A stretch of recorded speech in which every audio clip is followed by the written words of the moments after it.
Hi friends. तो आज के एनिमी में हमारा मेन कैरेक्टर पृथ्वी से दूसरी दुनिया में समन होता है, बट उस दुनिया की जो गॉडेस है उसको ये एकदम अच्छा नहीं लगता। तो गॉडेस उसको बिना किसी प्रकार की पावर दिए ही उस दुनिया में फेंक देती है। तुम्हारी मुझे कोई जरूरत नहीं है, मैं दूसरा हीरो ढूंढ लूंगी। बट जापान के पृथ्वी के गौर इसमें इंटरफेयर करते हैं इन पृथ्वी। तो मेरे इंट्रो के बाद सेकंड इंट्रो हमारा हीरो खुद देता है। वो इसका एनिमी कैसे शुरू होता है, शायद ट्रक के नीचे गिरकर या किसी सामनिंग सर्कल में पड़कर। और इसके बाद एक सुंदर गॉडेस आती है जो तुम्हें विभिन्न ब्लेसिंग देती है। इन तुम होते हो उस दुनिया के हीरो जिसे सब प्यार करते हैं। लड़कियां तुम्हारे लिए पागल होती हैं, लेकिन हाँ, ऐसा मैं भी सोचता था एनिमी देखते। तो कहानी शुरू होती है हमारे जापान के एक लड़के मातो मिसुमी को दिखाकर। इन हर दिन की तरह वो एक दिन मांगा पढ़कर सो जाता है, लेकिन उसकी नींद खुलती है तो वो हवा में उड़ रहा है। मतलब वो नींद में ही मर गया है। इन तभी उसे एक आवाज सुनाई देती है, तुम शांति में कैसे हो? आपको कैसा लगेगा अगर मैं कहूं कि मैं एक गौर हूं? इम्पॉसिबल। इन गौर उसे बताते हैं कि उसे दूस और बताते हैं कि मिसुमी के माँ बाप दूसरी दुनिया से आए हैं। इन किसी कारण से उन्होंने एक कॉन्ट्रैक्ट साइन किया है जहां उनके एक बच्चे को दूसरी दुनिया में इसाकाई होना होगा।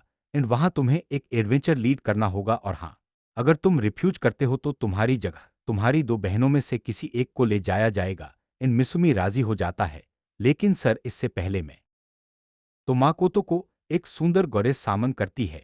मेरी दुनिया में विभिन्न मॉन्स्टर्स तांडव मचा रहे हैं जिन्हें कंट्रोल करना बहुत मुश्किल है। तो मैं तुम्हें हीरो बनाकर यहाँ लाई हूं। लेकिन जैसे ही गॉडेस मिसुमी का चेहरा देखती है, किसी कारण से उसे चेहरा एकदम पसंद नहीं आता।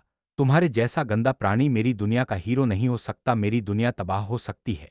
लेकिन तुम्हें लेकिन उसने उसे आकाश से नीचे फेंका था, तो माँ को तो नीचे गिरते ही मर जाएगा। बट समय पर वहां पृथ्वी के गौर आ जाते हैं और मिसुमी को बचा लेते हैं। मैंने सुना था ये गॉडेस बहुत बदतमीज है, लेकिन वो तुम्हारे साथ ऐसा करेगी मैंने कभी नहीं सोचा था। लेकिन चिंता मत करो, तुम यहां से गिरकर मरोगे नहीं। तुम शायद नहीं जानते कि पृथ्वी जहां हम रहते हैं वहां अगर तुम तो मिसुमी आकाश से नीचे गिरकर जमीन में गड्ढा कर देता है, बट उसके शरीर पर एक खरोंच भी नहीं आती। तो गौर ने ठीक कहा था, पृथ्वी के सब रेस्ट्रिक्शन हट जाने से मैं यहाँ वाकई पावरफुल हूं, बट संभलकर भी रहना होगा। तो वो लगभग 3 दिन तक चलता है, लेकिन कोई खाना नहीं देखा, पेड़ पौधे नहीं देखे, पानी नहीं देखा, जिंदगी के निशान तो छोड़ो। 3 दिन दम ठीक हो? हाँ, तुम मुझसे बात कैसे कर रहे हो? इंसान मुझसे बात कर सकते हैं। हे डरो मत, मैं अच्छा इंसान हूं और मैंने तुम्हें अभी प्रोटेक्ट किया, तो डर क्यों रही हो? एंड पिग लड़की रियलाइज करती है उसने वाकई उसे बचाया है। तो लड़की समझ जाती है कि इंसान थोड़ा अजीब है पर उसे कोई नुकसान नहीं पहुंचाएगा। तो मिसुमी जानना चाहता है लड़की यहाँ क्या कर रही है। इन लड़की बताती है कि उसका घर यहाँ नहीं है, असल में वो घर के पास वाले विशाल। लेकिन अचानक ही मिसुमी के दिमाग में बिजली कड़कती है। इस दुनिया में जिस लड़की के साथ तुम्हारा पहला एनकाउंटर होता है वही तुम्हारी हीरोइन होती है, तो क्या यही मेरी हीरोइन है?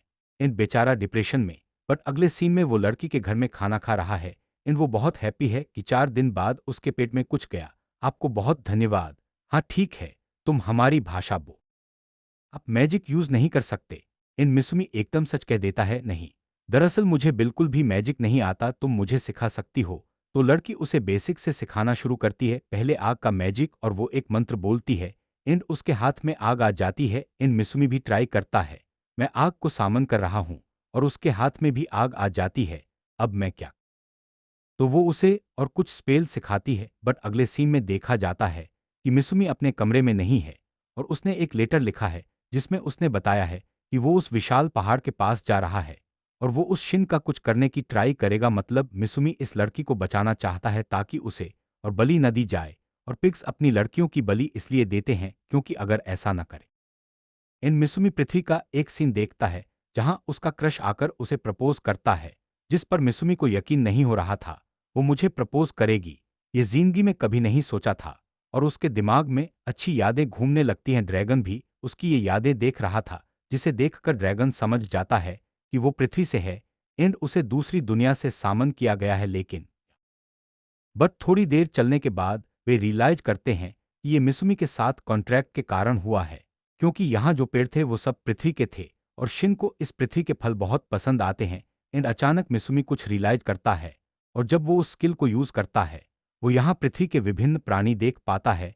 एंड अब वे रियलाइज करते हैं कि शिन के माध्यम से उसने ये जगह क्रिएट एंड वे शिन का मिस्ट बैरियर यूज करके ऑर्क्स के सेटलमेंट के पास पहुंच जाते हैं।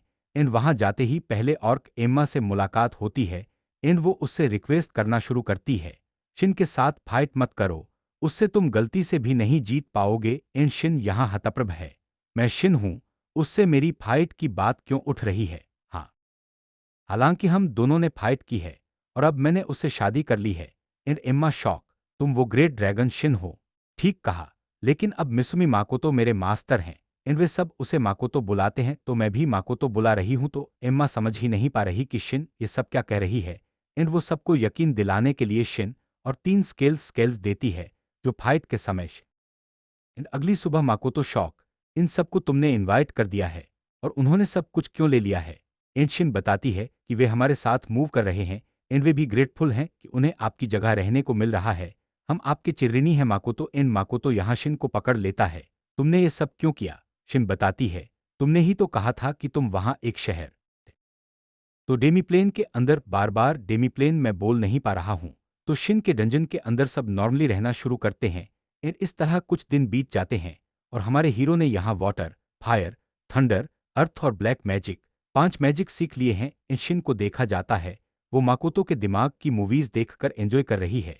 सामुराई वाकई कितने औसम है मास्टर, आप इन तो शिन के जाने के बाद माकोतो का मन खराब हो जाता है क्योंकि वो अपने माँ बाप की तस्वीरें देख पाता है। इन बेचारा रियलाइज करता है कि शायद उनसे उसकी और कभी मुलाकात नहीं होगी। और अगर मैं जान पाता कि मेरे माँ बाप ने यहाँ क्या किया है। इन अचानक उसके दिमाग में एक आइडिया आता है, चूंकि वो यहाँ कोई काम नहीं कर पाएगा तो वो चाहे तो ये दुनिया घूम सकता है। इधर देखा जाता है एक बूढ़ा आदमी किसी चीज से भाग रहा है। इन देखा जाता है ये एक विशाल डीमनिक स्पाइडर है। तो इधर ट्रेवल करते समय माकोतो कुछ ऑर्क्स की बातें सुनता है जो असल में इस जगह के पेड़ पौधे नहीं काट पा रहे थे क्योंकि ये पेड़ बहुत ज्यादा सख्त थे। समझना होगा ये पृथ्वी के पेड़ हैं। इन पृथ्वी की कोई भी चीज यहाँ सुपर पावरफुल है। इन जब माकोतो तभी माकोतो नोटिस करता है कि उस तलवार पर ये पावर यूज करने के कारण गलती से शायद उसका हाथ भी थोड़ा कट गया है। बट जब वो अपनी काई की हीलिंग मैजिक उस पर यूज करता है ये काम नहीं करती, मतलब वो अपनी हीलिंग पावर खुद पर यूज नहीं कर पाएगा। इन तभी शिन उस बूढ़े आदमी को लेकर यहाँ उपस्थित होती है जिसे हमने थोड़ी देर पहले देखा था। इन शिन बताती है स्पाइडी उस पर जाले से अटैक करता है बट शिन उन्हें डॉज करके उनके पास आ जाती है। ये क्या चीज है शिन, इसका नाम क्या है? इन बूढ़ा बताता है ये ब्लैक स्पाइडर ऑफ डिजास्टर है। ये एक एंशियंट क्रिएचर है जिसके अंदर इंफिनिट भूख है। इसकी भूख कभी नहीं मिटती। इन शिन भी ये कंफर्म करती है उसने इसके साथ पहले भी फाइट की थी लेकिन ये हमेशा इतनी भूखी रहती है कि वो तो माकोतो अपना फुल फोर्स लगाकर अपना फायर मैजिक इस पर यूज करता है। एंड इससे मॉन्स्टर के पूरे शरीर में आग लग जाती है। माकोतो सोचता है ये शायद हार गया बट अगले ही पल ये फिर से सामने आकर खड़ा हो जाता है। शिन ये क्या हो रहा है और ये मॉन्स्टर ऐसे मुझे देखकर हंस क्यों रहा है? इन शिन बताती है ये शायद आप पर खुश है क्योंकि इसे आपने बहुत ज्यादा नुकसान फाइट के एक समय स्पाइडर माकोतो को बहुत भयानक तरीके से इंजर कर देती है। शिन ये देखकर डर जाती है, उसने सोचा नहीं था ऐसा कुछ हो सकता है। और स्पाइडर यहाँ खून पी रही थी, तुम्हारी हिम्मत कैसे हुई मेरा खून पीने की? और माकोतो गुस्से में वहां ऐसा एक मैजिक कास्ट करता है जो लगभग आधा किलोमीटर के अंदर सब कुछ तबाह कर देता है। बट शिन समय रहते माकोतो यहाँ रुकता नहीं है, वो एक और मैजिक कास्ट करता है और अपनी मैजिक फायरबॉल मशीनगन की तरह चलाने लगता है। इंशिन पहचानती है तो मास्टर उन मूवीज की मशीनगन चला रहे हैं। वो हालांकि लोहे की बनी थी लेकिन मास्टर का बहुत सुंदर है। इंशिन रियलाइज करती है कि माकोतो असल में अब तक जानबूझकर होल्ड बैक कर रहा था लेकिन वो ये समझ नहीं पाती माकोतो ऐसा क्यों। शिन यहाँ माकोतो को बैंडेज कर देती है। इन मॉन्स्टर शॉक, तुम्हारा उसके साथ रिश्ता क्या है? अगर सच कहूं तो मैं उसकी सर्वेंट हूं और मैंने तय कर लिया है मैं उनके साथ सारी जिंदगी रहूंगी। तो स्पाइडर तुम क्या कहती हो? थोड़ी देर पहले तुम कह रही थी कि तुम इसके साथ सारी जिंदगी रहोगी, क्या कहती हो? इसके साथ एक कॉन्ट्रैक्ट कर लो। लेकिन स्पाइडर ये लेकर शॉक है, इस इंसान के साथ परिचय का काम शुरू होता है। स्पाइडर माकोतो को सब कुछ साफ साफ बताती है। इन माकोतो यहाँ शॉक, मैंने तो सोचा था कॉन्ट्रैक्ट करने के लिए दोनों पक्षों का राजी होना जरूरी है। इन स्पाइडर बताती है इसकी कोई जरूरत नहीं पड़ी क्योंकि स्पाइडर ने उसे सब कुछ दिया है, शरीर, मन, दिल, सब कुछ, और वो सुनिश्चित करेगी कि वो ताकि सेटिस्फाइड रहे जिसका मतलब हम और कुछ नहीं। तो तभी ड्वार्फ बोल पड़ता है। एंड माकोतो उसे पहचान लेता है। तुम्हें देखकर ही लग रहा है तुम ड्वार्फ हो। हाँ, ठीक कहा। एंशियन उसका परिचय देती है। ये कोई साधारण ड्वार्फ नहीं है। ये एक एशियन ड्वार्फ जाति है जो ब्लैकस्मिथिंग के काम में नॉर्मल ड्वार्फ से कई गुना उन्नत है। और माकोतो अपना परिचय देता है। मेरा नाम माकोतो मिसुमी है। इन ड्वार्फ सब बताता है। दरअसल तो बीच बीच में माकोतो अपना एडवेंचर जारी रख रहा है। इंसानों का एक शहर ढूंढ निकालना। एंड फाइनली उसे एक छोटा शहर दिखता है, लेकिन जैसे ही वो उस गांव की तरफ रवाना होगा शिन वहां पहुंच जाती है और बताती है एक इम्पोर्टेंट काम आ गया है। उसे अभी जाना होगा और इम्पोर्टेंट काम है। आपको नया नाम देना होगा। मतलब हम दोनों को दरअसल सब जानना चाह रहे थे। तो इसके बाद माकोतो अपने गांव के लोगों से मिलने जाता है, लेकिन वो हैरान है क्योंकि यहाँ विभिन्न तरह के मॉन्स्टर्स भरे हैं जिनसे पहले उसकी मुलाकात ही नहीं हुई थी। और वे सबको बता देते हैं कि आज के बाद से तुम मुझे तमोए बुलाओगे और इसे बुलाओगे म्यू। इन सब उन्हें चीयर करना शुरू करते हैं। मतलब उन्हें भी शायद ये पसंद आया है। और हमारे जो बॉस हैं उन्हें तुम मास्टर। तो इसके बाद वो अपने निवासियों में से कुछ के साथ मिलता है, जहां ड्वार्फ अपने गांव के लीडर के साथ उसका परिचय कराता है। इन एल्डर अचानक बोल पड़ता है, यंग मास्टर आपको देखकर इंसान नहीं लगता क्योंकि आपका चेहरा थोड़ा अलग है। तो समझ आ रहा है आपके अंदर दूसरे प्राणी का खून है। एंड मिसुमी को ये बुरा लगता है, मुझे इंसान क्यों नहीं लगता। अगर पावरफुल बीइंग्स को लीड कर रहे हैं, इसका मतलब आपके ऊपर शायद गॉडेस की ब्लेसिंग है। इन गॉडेस का नाम सुनकर मिसुमी के दिमाग में खून चढ़ जाता है। उस गॉडेस को हो सके तो मैं मार डालूं। तुम ये सब क्या कह रहे हो? उस शैतान ने मुझे कोई ब्लेसिंग नहीं दी। उसके जैसा घटिया प्राणी मैंने दुनिया में दूसरा नहीं देखा। तो उसका नाम भूलकर भी मेरे सामने मत। तो गांव के रास्ते में उसे एक लड़की दिखती है और जैसे ही लड़की उसे देखती है वो डर कर भागने लगती है। इन मिसुमी हैरान, लड़की क्या मेरा चेहरा देखकर डर रही है? मेरे पीछे क्या कोई मॉन्स्टर है? इन वो खुद को सांत्वना देना शुरू करता है। उम्मीद है मेरा चेहरा देखकर नहीं डरी होगी। बट गांव के पास जाने पर भी वही चीज दिखती है, वहां के सब उसे देखकर। और इसके बाद मुझे भाषा सीखनी होगी, तो पहले वे भाषा सीखना शुरू करते हैं। और टीचर है तमोए और वे ह्यूमन टंग ऐसे बोलते हैं जैसे लगे कोई मधुमक्खी बकबक कर रही है। इन कुछ दिन सुपर मेहनत करने के बाद वो मोटा मोटी समझना भी शुरू कर दिया है, लेकिन उच्चारण करना बहुत कठिन है। इधर ड्वार्फ बॉस ने उसके लिए एक अंगूठी बना दी है जो माना को सप्रेस कर सकती है। और मिसुमी अब रेडी है इंसानों के विलेज जाने के लिए और तमोए भी रेडी है। वे उसे अकेला नहीं छोड़ेंगे। लेकिन तमोए, तुम ऐसे कपड़े क्यों पहनी हो? दरअसल ये एक फेमस सामुराई डिजाइन है जिसे रिसेंटली मैंने आपकी यादों में देखा है। म्यू, तुमने कोई नई ड्रेस नहीं बनाई। बट म्यू इसी में सुंदर दिखती है और म्यू सुपर हैप्पी। आप सच कह रहे हैं। वे व्यापारी का रूप धरकर शहर दाम तो कल्पना से बाहर है। तुम एक्साइटेड क्यों हो? सब जगह शैतान रहते हैं और हमें इन्हें खत्म करना होगा।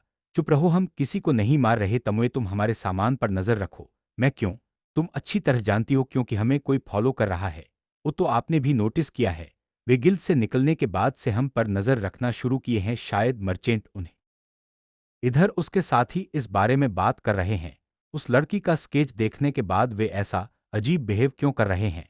क्या वो उनकी अतीत की कोई साथी हो सकती है? नहीं, ये इम्पॉसिबल है। इस दुनिया में तो उनका कोई नहीं है। वे रीइंकारनेट हुए हैं। तुम ये इतनी श्योरिटी से कैसे कर सकती हो? क्योंकि मैं उनकी मेमोरी देख सकती हूँ। एन म्यो यहाँ पूरी शॉक। ये नहीं हो सकता। मैं भी।